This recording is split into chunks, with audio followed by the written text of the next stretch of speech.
Good morning and welcome to 41 Today. I'm Marco Lamano. Now, anybody who owns a pet knows or will know the grief of losing one. It's not easy. There are friends, there are members of the family. However, there is an expo and seminar coming to Georgia that aims to help people dealing with the grieving of a pet. Dr. Renee Sunday joins us now to talk with us. Welcome to the show, Renee. Well, thank you so much. I'm glad to be here. I'm glad you're here. This is a big subject because anybody who has a pet, like I said in the intro, I mean, the feeling is awful. One thing that I think a lot of people have trouble with is if there's a passing of a pet with another family member out of the house or out of the apartment. Mm-hmm. You know, if your children go out of the house, because a lot of times they have a hard time coping with this, all of a sudden, if the pet passes away, mm-hmm. they have to come home from school or come home from a friend's house. I mean, what's the best way to actually deal with that news? Because you're suffering from grief, yes. but then you have to deliver the news, which you do not want to. Yes. Well, it's very important, of course, to do three things. To make sure you're honest with your child. Make sure that you actually appropriate it for their age. No medical jargon, no big words, if you will. And we need to be thorough and let them know exactly what happened. I mean, not the details if it's so graphic, but you need to let them know and be honest, be able to comfort them because they really need your comfort as a parent to comfort them, to hug them, to just kind of listen to what they have to say.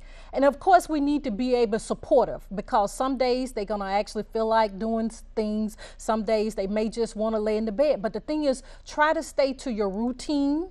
Of course, make sure they eat, properly, and make sure they do their normal activities of going to school, their sports activity, and try to be in that what we call your normal activities throughout the day. Yeah, don't alter your entire schedule due to that. Yes. You say lying in the bed, so you're talking about if they're just feeling so down, they just want to lie in the bed. How do you do that as a parent? You just walk by, you just see your kid completely depressed on the bed, you want to do something. Yes. Yes. Well, you need to, as we say, comfort them and be compassionate. Mm-hmm. You need to, say, kind of, encourage them to get up. But sometimes that's part of the grieving process, that some people actually just want to lay down. They just want to have peace. And our kids, we have to kind of allow them to have that room that they can do their own grieving because their grief is different from ours. Every person have a different phase of grief.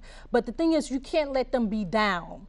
You got to encourage them, let's get up, let's go do something for fun, and, to be able to pamper themselves and to try to get back to what's normal. Something that some people have to go through, I thankfully have never gone through it, is actually putting a pet to sleep. You're not looking forward to the ride there. You're in no rush. You're in no rush to get out of your car. You're in no rush to get your name called. When you know you have to go there in order to put your pet to sleep, what on earth should be going on here? What should somebody's mentality be going in? Well, usually before you've made that decision, you've had a talk with the veterinarian and the family. You guys have come to this decision, of course. And then it's good to also have your kids there. Actually, some facilities allow their neighboring pets. If the other pets are in the home, other dogs, cats, or whatever, it's because they go through a grieving process as well. Mm-hmm. So it's good to have all your family and, of course, like I said, your pets. But your mind, you want to do what's best for your pet. You don't want your pet to suffer. You don't want them to have a long, extended, time if they have cancer or some kind of illness. That's a lot of information and plenty more. If you could tell someone who has lost a pet one thing, what would it be, real quickly? It's okay to grieve. Your grief will be different from someone else, and you're not the only one that's going through this, and you're okay.